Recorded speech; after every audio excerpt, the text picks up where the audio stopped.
চলুন আজ কথা বলি মানিক বন্দ্যোপাধ্যায়ের অসাধারণ একটা ছোট গল্প মমতাদি নিয়ে। গল্পটা কিন্তু বেশ পুরনো, ১৯৩৯ সালের সরীসৃপ বই থেকে নেওয়া। কিন্তু এর ভেতরের কথাটা, মানে ওই যে শ্রেণী বা স্ট্যাটাসের ঊর্ধ্বে একটা মানবিক সম্পর্কের গল্প, সেটা আজও ততটাই সত্যি। এই যে কথাটা, যে সামাজিক ক্লাস আসলে মানুষের সম্পর্ক তৈরির পথে বাধা হতে পারে না, এটাই কিন্তু পুরো গল্পটার একেবারে হার্ট। চলুন আমরা একটু গভীরে গিয়ে দেখি কিভাবে এই একটা লাইনই পুরো গল্পের পড়তে পড়তে সত্যি হয়ে উঠেছে। আচ্ছা, গল্পের শুরুটা কিন্তু খুবই সাধারণ। মানে একটা বাড়িতে একজন নতুন কাজের লোক আসছেন, এর মধ্যে আর নতুন কি আছে, তাই না? কিন্তু এখানেই তো মজা। এই একদম সাধারণ একটা ঘটনাই হয়ে ওঠে অসাধারণ একটা মানবিক সম্পর্কের শুরু। গল্পের দুটো মূল চরিত্র, তাই তো? একদিকে আছে এক স্কুল পড়ুয়া ছেলে, আর অন্যদিকে আছেন মমতাদি। ছেলেটা তো দারুণ খুশি, সে মমতাদিকে প্রথম থেকেই কেমন যেন নিজের লোক, পরিবারের একজন ভাবতে শুরু করে। আর মমতাদির গল্পটা একটু অন্যরকম। উনি আসলে একসময় সম্ভ্রান্ত পরিবারের মানুষ, কিন্তু এখন পরিস্থিতির চাপে পড়ে অন্যের বাড়িতে কাজ করতে বাধ্য হচ্ছেন। দেখুন, দুজনের অবস্থান কিন্তু একদম দুই মেরুতে। আর ঠিক এখান থেকেই তাদের সম্পর্কের গল্পটা দানা বাঁধতে শুরু করে। চলুন এবার একটু মমতাদির চরিত্রটা নিয়ে কথা বলা যাক। ওনার চরিত্রের সবচেয়ে স্ট্রাইকিং যে ব্যাপারটা, সেটা হলো ওন প্রবল আত্মমর্যাদাবোধ। এখন প্রশ্ন হলো, এই আত্মমর্যাদাবোধ জিনিসটা আসলে কি? সোজা কথায়, এটা হলো নিজের মূল্য বোঝা। মানে পরিস্থিতি যতই খারাপ হোক না কেন, নিজের সম্মানটা ধরে রাখার যে ভেতরের শক্তি, সেটাই। আর মমতাদির চরিত্রে এই গুণটাই যেন সবচেয়ে বেশি জ্বলজ্বল করে। গল্পটা পড়লেই বোঝা যায় মমতাদি শুধু একজন গৃহকর্মী নন, একদমই নন। উনি নিজের সম্মানবোধটা সঙ্গে নিয়েই ওই বাড়িতে এসেছেন।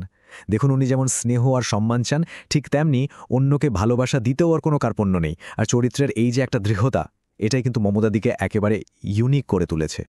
কিন্তু প্রশ্নটা হলো কিভাবে একজন গৃহকর্মী আর একটা ছোট ছেলের মধ্যে যে সামাজিক দূরত্বের একটা অদৃশ্য দেয়াল থাকে, সেটা ভেঙে গেল? কিভাবে তাদের মধ্যে একটা এত গভীর পারিবারিক বন্ধন তৈরি হলো? চলুন এই জার্নিটা একটু ধাপে ধাপে দেখি। সম্পর্কটা কিভাবে এগোলো সেটা খেয়াল করলে দারুণ লাগবে। শুরুটা হয় ছেলেটার খুশি দিয়ে। তারপর সে মমতাদিকে একেবারে বাড়ির লোক ভাবতে শুরু করে। আর ধীরে ধীরে মমতাদিও ছেলেটাকে এতটাই আপন করে নেন যে তাকে নিজের ছোট ভাইয়ের জায়গায় বসান। আর ক্লাইম্যাক্সটা কোথায় জানেন? যখন উনি নিজের ওই অভাবের সংসারে ছেলেটাকে ডেকে নিয়ে যান আর নিজের যা আছে তাই দিয়ে আপ্যায়ন করেন। এটাই ছিল যেন ওই সম্পর্কটার উপর চূড়ান্ত একটা সিলমোহর। আর এখানে একটা খুব গুরুত্বপূর্ণ ব্যাপার আছে।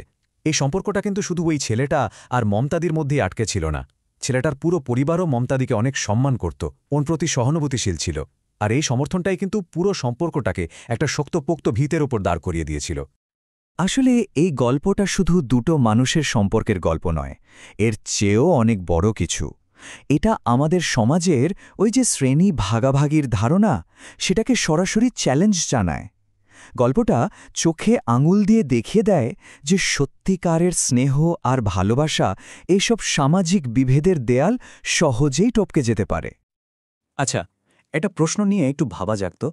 আমরা কি প্রায় কোনো মানুষকে তার কাজ দিয়ে বিচার করি না? মানে কেউ কি কাজ করে সেটার উপর ভিত্তি করেই তাকে মেপে ফেলি। আর এই করতে গিয়ে তার আসল মানুষ পরিচয়টা কি কোথাও হারিয়ে যায় না? মানিক বন্দ্যোপাধ্যায় কিন্তু এই গল্পের মধ্যে দিয়ে ঠিক এই প্রশ্নটারই একটা সপাট জবাব দিয়েছেন। তিনি দেখিয়েছেন, হ্যাঁ, মমতাদির পেশা হয়তো একজন গৃহকর্মীর, কিন্তু ওটা তো তার পরিচয় নয়। তার আসল পরিচয় হল তিনি একজন আত্মমর্যাদাশীল, স্নেহময়ী মানুষ। আসলে একজন মানুষের পেশা আর তার মানবিক পরিচয়, এই দুটো জিনিস কিন্তু সম্পূর্ণ আলাদা। তো সব মিলিয়ে এই যে এত সুন্দর একটা গল্প, এখান থেকে আমাদের টেকঅ্যাওয়ে কি, মানে মূল কোন বিষয়গুলো আমরা শিখতে পারি? চলুন শেষ পর্যায়ে এসে সেগুলো একবার গুছিয়ে নেওয়া যাক।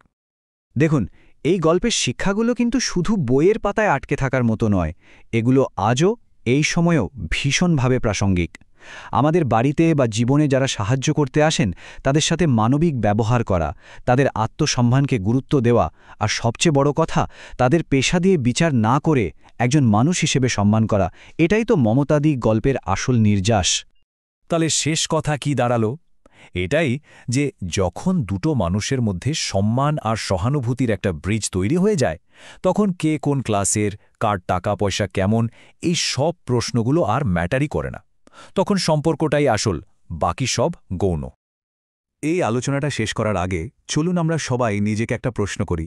আমাদের রোজকার জীবনে আমাদের চারপাশে যে মানুষগুলো আছেন আমরা তাদের কিভাবে দেখি তাদের কাজ বা পেশা দিয়ে নাকি তাদের ভেতরের মানুষটাকে চেনার চেষ্টা করি এই উত্তরটা হয়তো আমাদের আবারও নিজের ভেতর থেকে খুঁজে বের করতে হবে।